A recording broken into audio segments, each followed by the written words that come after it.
highest literacy levels. However, beyond newspapers, we tend to not read much else.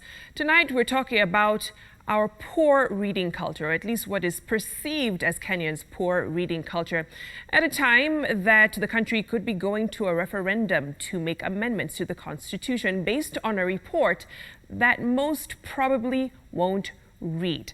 The fact is, when it came to the 2010 Constitution, most did not read it when it was promulgated, and to date have not yet. So what necessitated this poor reading culture, and how can we inculcate a healthier relationship with books? And I'm not just talking about the ones that we can get on our digital devices. Let me introduce my guest really quickly.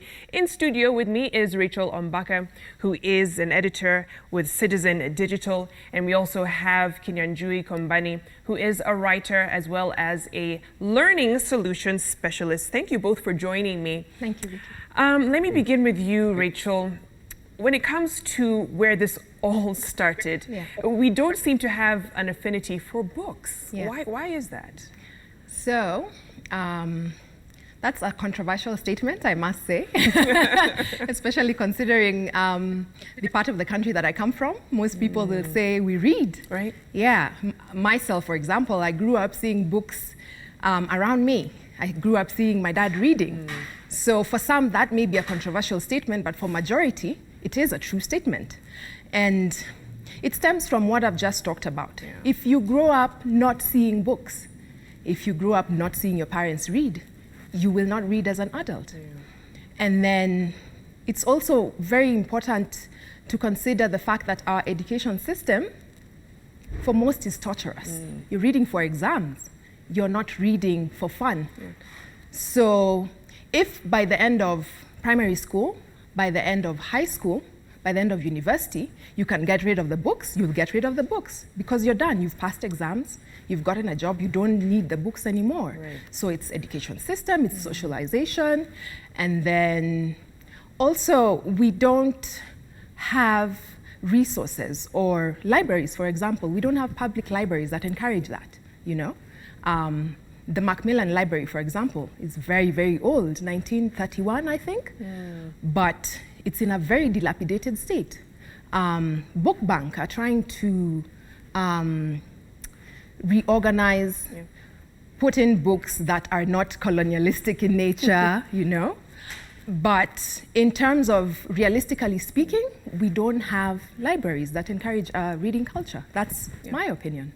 You know, Kinyanjui, let me bring you in because as Rachel had just mentioned, it's socialization. It's the fact that the education system has kind of brought up this whole idea of you read to get a certain result, and after that, you don't need that knowledge. So you're not doing it for enlightenment, per se. What's your take on it in terms of our attitude towards reading?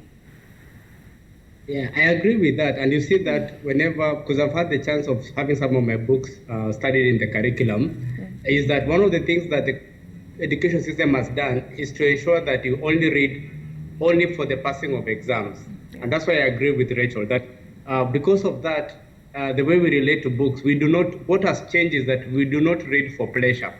And I remember when I was younger, I used to read books by, you know, Wahome Mutahi. I used to read Mills and Boons. I used to read, you know, Picha Devi, all kind of books that I would actually enjoy reading. But then I go to university and I really have to, first of all, you have to get very boring old books to read. And then number two, when you read them, you have to read them with the purpose of understanding what are the themes, what are the, you know, character traits, and again, take that and regurgitate that into the exam room. You kind of get bored with actually reading. And what you are missing is reading for pleasure. That's what we don't have right now. Otherwise, people are reading, but they're not reading for pleasure. They're reading for exams. You know, it's been said that a reading nation is a thinking nation, Rachel. And, you know, yeah, we call ourselves political animals. In that sense, we love politics and to follow just the intrigues behind it all. But what is the danger of not really interrogating some of the things that are given to us by the political class and challenging, you know, from a point of information? Maybe not obvious to some, but it's easy to mislead you, you know? If you don't have information and I come and tell you A, B, C, D, you will trust, especially if I'm in a position of power, you will trust that what I'm telling you is the truth. What I'm telling you is for your benefit, even when it's not. And that happens if you haven't read, yeah? Also, not just in terms of politics, but even your own self as an individual, the decisions you make in your life. When you're well-read, you make informed decisions for yourself, for your family, you know? If you don't read, you will not know. Even when we're talking about job search, employment, and let's say, for example, you get a job at an American firm or a Japanese firm for that matter, if you're not well-read, you will not know what this culture expects from its employees. You will do something out of either naivety or ignorance, and your boss will take an offense. Yeah. And you don't have to travel to know a people's culture. Reading is it. Reading will be your trip. And so for me, reading cuts across politics, cuts across your interactions in the office, your interactions with your social gatherings. You can't contribute to conversations if you haven't read, yeah? So you'll be speaking from a point of, I had someone say this, I had someone say that. You're not analyzing, yeah? You're not critical. Yeah. And you've said something really important, because a lot of the information we'll deal with is anecdotal. Yeah. It's probably something you've seen on WhatsApp, exactly. Facebook, exactly. But you're not going to see, is it factual? Is it steeped in, you know, some basis of truth? Kinyanjui, let me bring you in, because a lot of times we can feel, well, we've engaged in something political because we talked about it somewhere with friends, and so said this, and that's not real engagement or civic engagement, if you will. How do Kenyans really get into even things like public participation? You know, there's a bill that's being read and they need some public input. People don't attend those, so how do we kind of start to drive that and mobilize people around that? I think we need to go down to the level of every individual in the country, because if you come with a document that is a certain number of pages and you're telling this person this document says 1, 2, 3, 4 items, then that person will not want to engage. They'll tell you, you know, Baba Mesoma, or you have read that, just give us your opinion and we'll just accept it. So the danger with that is actually where we are as a country. That's the danger that we are in right now, where people are just saying, you know, this document is either going to be approved or not approved, or even the worst danger that we have, where people can pick weapons and start attacking their neighbors in terms of post-election violence, only because somebody says something. So you're not interrogating whatever they are saying, whatever document they are offering. You're only taking their word for it, that this is either good or bad.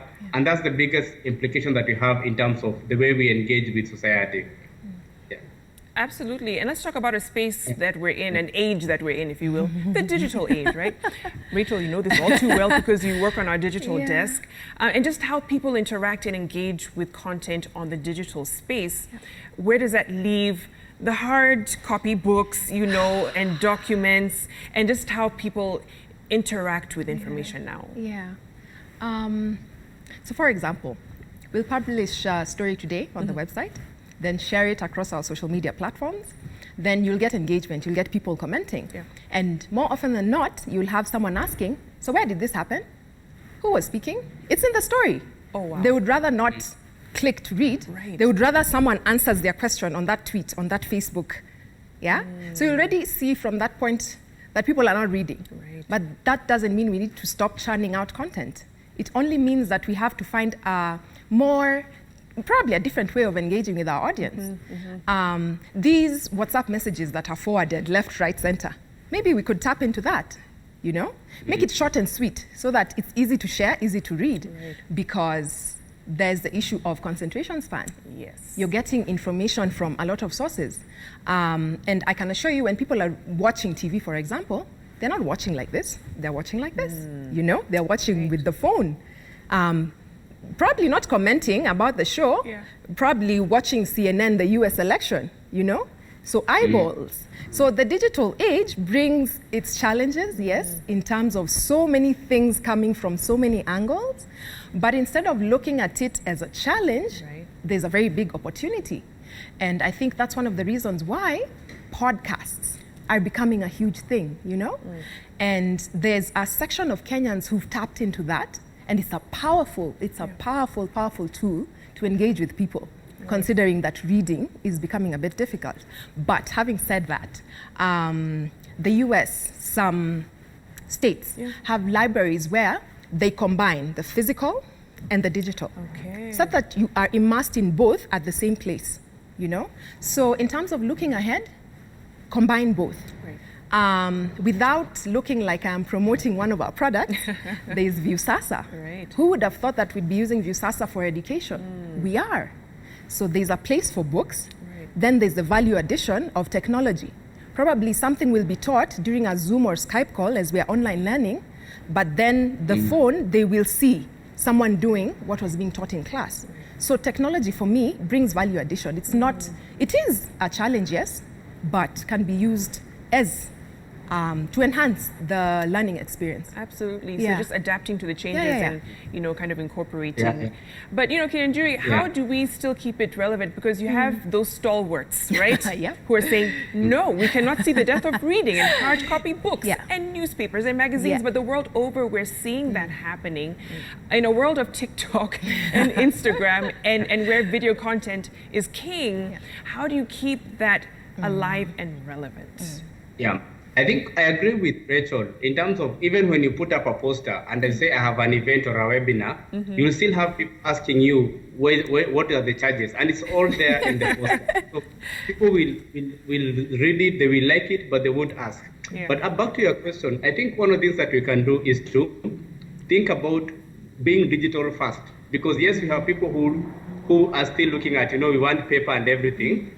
But if you just agree that we are going to be where our like for instance, if I agree that I'm going to be where my readers are, if my next book, we have an anthology that we're getting out there, and you say that this anthology is not going to go there as a print edition only, we're going to have the anthology plus a podcast where the stories are actually being read by somebody. So this means that you have two ways of attracting a reader, either to the podcast or either to the book. And therefore, in the future, we're actually going to think about, let's go digital first. Next time I can do something else, like let's say I do a book trailer. We don't have a lot of book trailers. Then that becomes another way of engaging with the reader before he gets attracted to something else. And because the idea that we have and what I'm trying to talk to publishers about is, let's be where our readers are.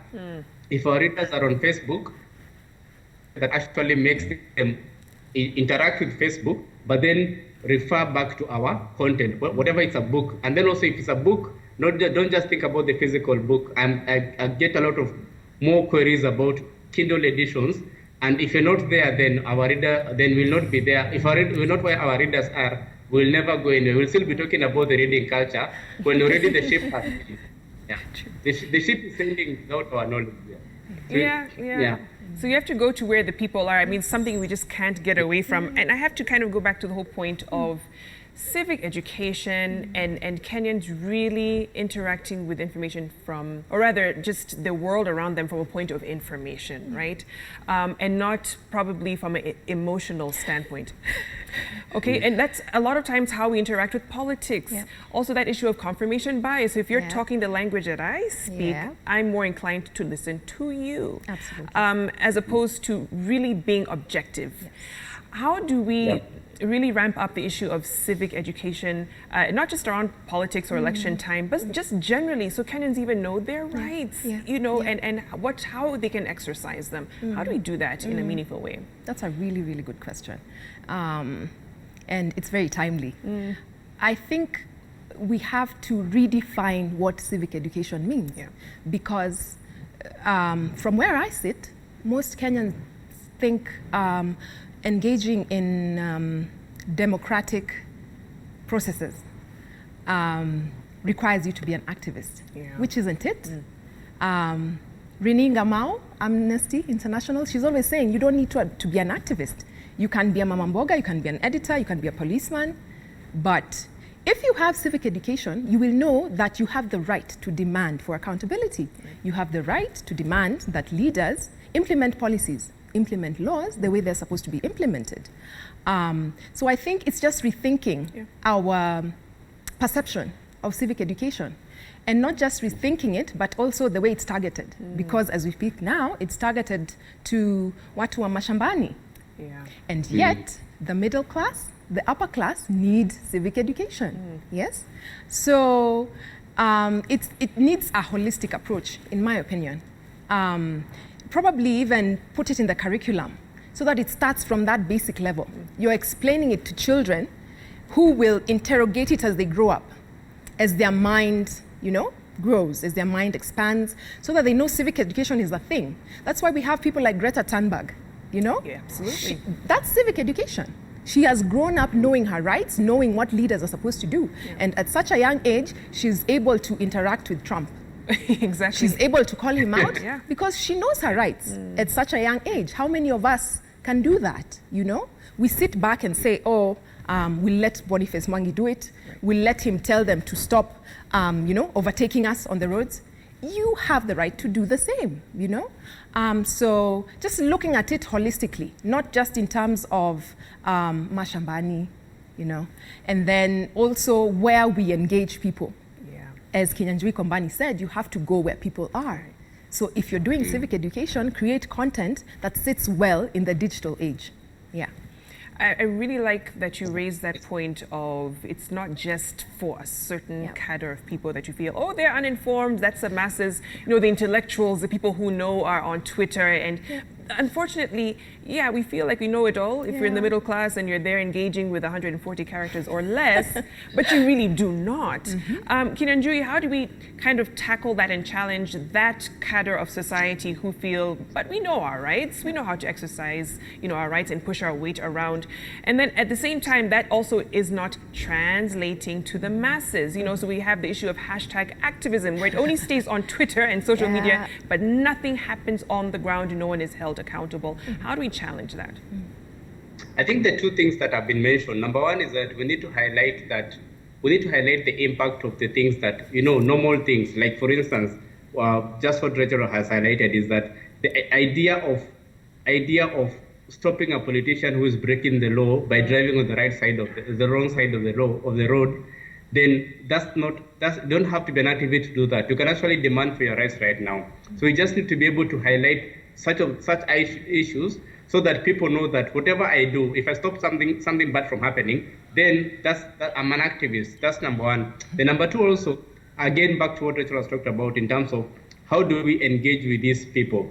If the middle class, the so-called middle class are so busy, how do we ensure that we can actually get content out to them in a way that they can interact with? For instance, I find that, for instance, and there's a gap right now, and we've just mentioned about it. If there's a podcast that actually is dedicated towards, 5 minutes chunks of just talking about BBI, and what are some of the things that are good, what are some of the things, so that I can make an informed decision, and it's given to me in a way that maybe it's on YouTube or even on a podcast, then maybe we can start getting people talking in a way that is not emotional, in a way that is more informed. Because right now, the thing that we're doing right now is we're just looking at who are our leaders and where do we lead, either for it or against it. I think we need to engage on that level.